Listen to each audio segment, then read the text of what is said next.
let's just say this is your summer. You're like, you know what? I'm going all in this summer. I'm going to be in the best shape of my life. Here's what I'm going to do. I'm just not feeling motivated yet. I need to get motivated in order to do that thing. Do you know what actually motivates you? It's taking action. We get motivated a lot of times by fear, but a lot of times fear is not the thing that's going to make us show up and actually do the work. It actually is. All right, so here we are. We're going to fight one of the biggest epidemics that we face as men, and that is procrastination. You've been meaning to clean out that garage for like maybe 6 months. Your wife has been nagging you to clean it out, to maybe fix the doorknob or to finish up a project that you might have started or something like that. Or maybe you're putting off a work project. You have a massive quarterly business review for all the suits, and it's going to be in 2 weeks. And you know this, but you're going to wait until like Sunday night before you do the PowerPoint presentation. Or maybe you're like, you know what? This is the month. This is the week. I'm going to start working out and getting in shape. Let me just down all these cheeseburgers for the weekend, drink a ton of beer. I'll get started on Monday. And then Monday comes around. Not today. Not today. It's Monday. I can't do it. Well, congratulations. You're a professional procrastinator. And so am I. We all are to some degree. When it comes to just human psychology, all of us are in some way, shape, or form a procrastinator, right? We as human beings, we don't like to do the things that we don't want to do. We don't like to necessarily even do the things that don't give us maybe pleasure, right? So we put things off. We put things in front of those commitments that we know need to get done, and we just crumble over time under the pressure, under the buckling pressure of the stress and the overwhelm that procrastination actually produces. So if you've been struggling with that in any way at all, well, you're in good company, because I struggle with that too in a lot of areas. But if we really look at successful people, and what they do is they attack procrastination. Let me also talk about really, really quickly here, this illusion of motivation. I'll be honest, I wasn't even planning on talking about this today, but I'm going to. Because I can't even tell you how many times I've thought this. You've probably thought this. I've heard other people say this. I'm just not feeling motivated yet. I need to get motivated in order to do that thing. Do you know what actually motivates you? It's taking action. That's actually the motivator. We actually don't feel, very rarely do we ever feel the motivation before the action. We might feel motivated to get the results. So like, I really want to get in shape. Summer is like 3 months away, and I just, for one summer, just want to be in shape with my kids at the pool. I don't want to be embarrassed. So we get motivated a lot of times by fear, but a lot of times fear is not the thing that is going to make us show up and actually do the work. It actually is not even thinking about it, not diving into our emotional feelings of whether I feel like doing this thing or not, whatever this thing is, whether it's working out or your quarterly business review, or if it could be the broken doorknob or the garage we need to clean out or anything like that. But over time, the more things that are on our plate and the more things that we feel that we need to get done, quite frankly, the less motivated we get, because we're just like, holy crap, like now where do I start? Like I'm so far behind the 8 ball, I just don't know what to do, but I need to get motivated. Here's how we get motivated. The first thing that we need to do is decide what is the right next thing. So let me give you an example. Let's just say this is your year, your summer. You're like, you know what? I'm going all in this summer. I'm going to be in the best shape of my life. I'm going to be proud to be at the pool. My confidence is going to be higher. I am going to do something about this. And here's what I'm going to do. It's Friday. I'm not going to wait till Monday to be motivated, because I may or may not be. I don't know. I'm going to go to the gym tomorrow, Saturday, or I'm going to go to the gym right now and do it without even thinking about it, without even allowing yourself to decide whether or not you feel like doing it or whether you feel that you're motivated to do it. Just go do it, right? Here's the really cool thing too. This is a side note hack. I wasn't planning on talking about this today either. I don't know if you guys have ever heard of the 10-minute rule. Have you ever heard of the 10-minute rule? The 10-minute rule is this: whatever action you decide to take, whatever is the right next thing, maybe it's like, okay, my quarterly business review is in 2 weeks. Right now, I'm going to get the first slide done. And if I don't feel like doing any more after that, then I'll stop and I'll do slide 2 tomorrow. But if I feel like moving forward, I'm going to do slide 2. Okay. So bear with me on this one. The 10-minute rule, the psychology behind it, and I'll be honest, I don't know. This is a theory. I don't know the data. I'm sure there's a study out there. But when people start to take action, suddenly the feeling of whether or not I'm motivated goes away, because we are motivated because we are now into the work, right? We're doing the work. If you started on slide 1 of your PowerPoint presentation, the chances of you starting slide 2 on that very same day are extremely high. Back to the 10-minute rule. If I ever not feel like going to the gym, which is actually very rare, I love the gym. The gym is my therapy. It's not necessarily the physical thing about the gym. I do love that part of it. But for me, the gym is like my sanctuary. It is the place where I can just allow all my problems just to dissipate, not think about them for a moment, and just work stress out in the gym, lifting heavy things, raising my endorphin levels, feeling good. That, my mental health, my emotional health, that is what I'm after in the gym. So usually I'm very motivated to go work out because I just feel good when I'm in there. But there are times where I absolutely don't feel like going to the gym. I'm just like, man, I really don't want to go today. I'm tired. I'm sore. Or you know what? I just don't want to go. On those days, I'll give myself 10 minutes. I'll be like, you know what? I don't feel like going. Without even giving myself a chance, I will grab my bag, get in the car, drive to the gym, and walk in. The entire time I'm walking in through that parking lot, man, I'm like, okay, I really don't feel like going. I really don't feel like being in here. I'm going to spend 10 minutes in here. If I'm not feeling it, I'm going to leave. And I can tell you guys, in the past 30 years of doing that, I think I've left the gym 3 times, and I've had thousands of workouts over 30 years. And that has been a huge game changer for me. So one way to do this is, number 1, decide the next right thing. Okay. Just the next step. You might not feel like going and working out in the gym for an hour and a half, but you can drive to the gym and walk in, right? You might not feel like putting together 30 PowerPoint slides to put all the suits asleep during your quarterly business review, right? I've been there. But if you finish slide 1 today, that's going to feel like a monster win. And you probably are going to feel pretty good to do slide 2, maybe even slide 3 today, right? And we'll get it done early, right? So that is step number 1, is to decide to do the next right thing. And if you're not feeling it, be like, you know what? I'm not feeling it, but I'm going to do it for 10 minutes. If I'm not feeling it after 10 minutes, I'm just going to hang it up. And back to the theory and back to data and studies and all that. I don't know what the studies are on this, but here's what I do know. I've spoken to a lot of people. I've experimented with this myself. Take it for what it's worth. But usually if you give yourself 10 minutes of whatever it is you're going to do, you're going to do it. You're going to see it through because you've started it. Very rarely are we going to be 10 minutes into a project, like, you know, your quarterly business review or in the gym, and you're like, I'm just not going to do it. We're probably going to do it. So give yourself that opportunity to do that. Here's another one. Oh my gosh, this one's great. Number 2, attach a non-negotiable commitment to this. This idea is great. And this actually came from my wife. She's like, well, what if, you know, if you were to commit, like right now, I am doing a challenge of not drinking alcohol, right? The good thing about it is that I feel really, really good. I don't feel the need to drink.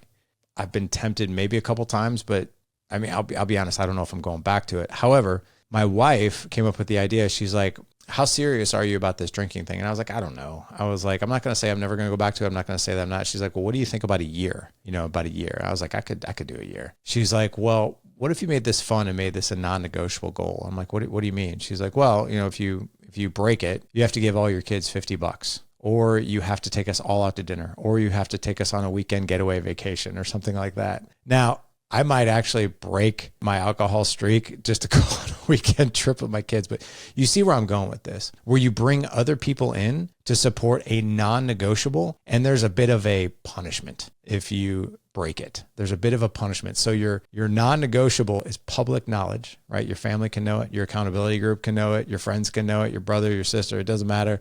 But other people in your ecosystem know it. They're going to hold you to it. And there's a bit of a punishment if you don't do it, right? Self-inflicted. So attach a non-negotiable commitment to it and make it public. Dude, there is nobody else on the planet that I think will motivate you to stay true to your word more than your family watching you, more than our families watching us, because we do not want to let our kids down or anything like that. Here's the other thing too. Step number 3 is give yourself a small win deadline. I'm going to share a big audacious goal with you guys this year. This one scares the crap out of me. This year, 2025, I've committed to my accountability group in our community. I've also committed to my 19-year-old son that he and I are going to do a men's physique / bodybuilding show this year in 2025. And I can't wait for it. We get to train together. I did this with his little brother back in 2022. Now I'm doing it with the older brother this year after he gets done with school. And I am so excited to do this with him. Here's my goal. I want to get my pro card this year in the men's physique category. That's not necessarily the bodybuilding. That's like the dudes who are in decent shape with like board shorts. I want to get my pro card this year. I'm going to be 50 this year, and I want to get my pro card. Am I going to do anything with my pro card? No, I'm not. I'm not going to do anything. I'm not going to go compete on the pro level. And by the way, for those of you guys who aren't really familiar with the fitness world or these shows or these events and that kind of thing, when you think of pro cards, I know you guys are probably thinking like the IFBB and like Jay Cutler and like Sean. I'm really dating myself here as I'm talking about like these bodybuilders, but like C-Bum. But that is not what I'm talking about. This is more on the amateur pro level type thing, like more local type stuff, more maybe regional type stuff. It's nothing you're going to see on TV or ESPN or anything like that. Like these are like natural dudes like me who are like 180 pounds. But I do have a goal to get my pro card this year. So the small deadline wins are like, so like right now, I'm sitting at about 9% body fat, 185 pounds. And I know for me to compete on stage at my best, it's about 170 and about 5% body fat. So what does that mean? So if I'm doing a show, I think we're probably going to be doing a show at the end of summer. By April-ish, my small win and my deadline is I want to be at 175 and 6.5% body fat. That's where I want to be. That's where I want to be sitting. So when we identify the show that we're going to do, I already have that small win and that deadline and this is when I want to do it by. So by May 1st, this year, I want to be at 175 pounds, 6.5% body fat. I definitely think I can do that. Now, if I think about this big audacious goal of getting my pro card and I'm sitting where I'm at today, I can quite frankly get a little overwhelmed. But if I stair step this and if I'm like, okay, well, if I can be by May 1st, I can be 6.5% body fat, maybe then by July 15th, I can easily be at 5% body fat, 170 pounds, 168 pounds. That should get me there. Right?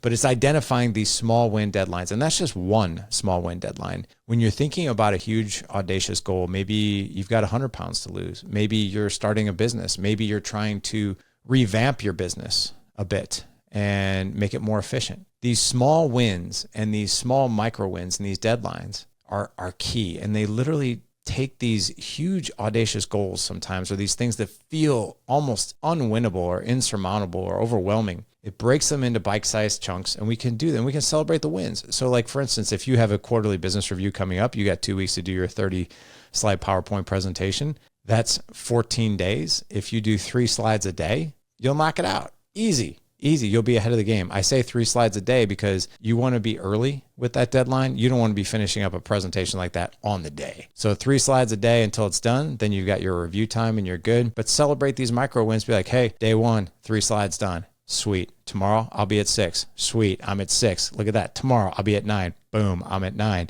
Suddenly 30 slides of PowerPoints doesn't feel so horrible, right? Does it? Step number 4, make these things visible and trackable. Okay. I actually have an Excel spreadsheet that measures my body fat, my body composition, my lean muscle mass, the whole 9 yards. I track that relentlessly. And I know by certain dates where I need to be. If you're doing like this quarterly business review, a trackable thing, making it visual is just being like, hey, in your calendar, you can even block out 1 hour of time. Make it visible, make it trackable. Hey, slides 1 through 3 today, slides 4 through 6 tomorrow, slides 7 through 9 the next day. Those types of things where it's visible. You can see it. It's up close and personal. The things that are not on our dashboard, the things that are not right there in front of us, sometimes can easily fall off the radar. So make them visible. Use your calendar. Use a tracker of some sort. Use an Excel spreadsheet. Anything that works for you, make it visible, make it trackable. The last and final thing is this, and this is where I throw a little bit of guilt on you. None of us want to raise kids that procrastinate. In fact, if you talk to most dads out there or moms, kids that procrastinate on things drive us absolutely insane, right? We're just like, we tell our kids over and over, hey man, like, how are you doing with your paper for social studies? Hey, how are you doing studying for that science test? How are you doing cleaning up the room? Are you going to cut the grass this week? Like, why hasn't that gotten done? Like, there's a lot of procrastination.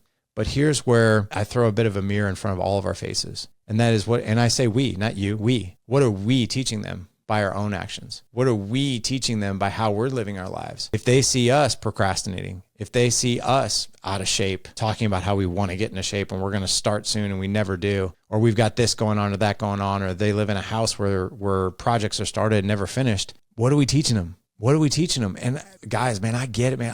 I still to this day, I'm like, I got to catch myself, man, because I got these little eyes watching me. If I want to raise a kid who won't procrastinate, who is going to identify the next right thing in whatever project he's doing, if I'm going to teach a kid how to develop a non-negotiable commitment, if I'm going to teach a kid to set a small win deadline, to make his goals visible and trackable, well, guess what? I have to do that. If you guys were to walk into my office right now, you'll see 2 giant whiteboards with all kinds of missions that I have identified, when I'm going to do them, how I'm going to do them. I also have an Excel spreadsheet how I track everything that I do. And every time my kids walk past my office, I purposely have those whiteboards and everything in view. So when they see them, and I've had my kids come in, they're like, what is this all about? What is that all about? What are you doing over here? What does this mean?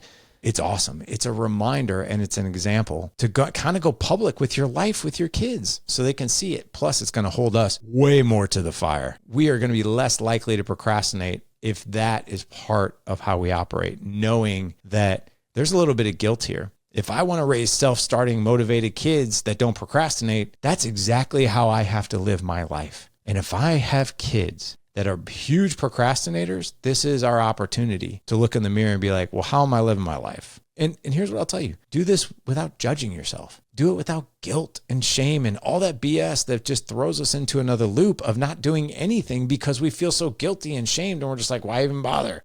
Just go and take a look in the mirror. Not literally, but go take a look in the mirror. Take a good look at our lives. How am I living my life? What do my kids even see? How do they see me living? If they don't see me doing this, how do I expect them to do it? That is what this is all about. So, procrastination. Again, I'm just going to recap a couple things here. Number 1, why is this a problem?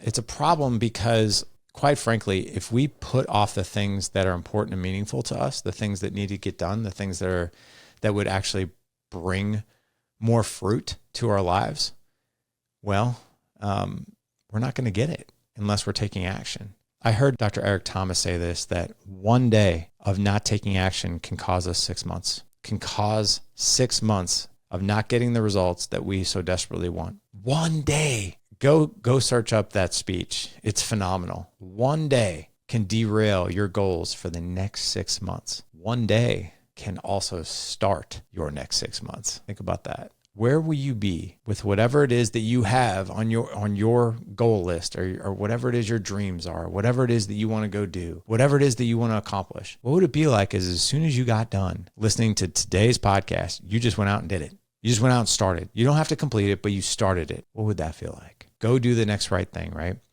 Make these non-negotiable commitments, right? And go public with them. Give yourself that small win deadline. And finally, make everything visible and trackable. And one last thing, don't do this alone. We are going to be much more successful if we do this in tribe and community with other like-minded men who have the same vision we do. There's studies out there to prove this. The American Society of Training and Development did a study on this, and they actually found that people that had an idea of doing whatever it is that they want to go do, call it maybe getting more fit or whatever, if they had the idea, they had a 10% chance of success. But if that person had an idea, they decided to do it, they decided when they were going to do it, they decided a deadline, they held themselves accountable to a group, and the final factor is this: they had at least a weekly check-in with an accountability group or person every week. 95% success compared to 10. This is why at the end of the year, everyone wants to start something new on January 1st. This is why about 8% of people actually achieve whatever it is they want to achieve. And about 92% of people completely fall off the rails.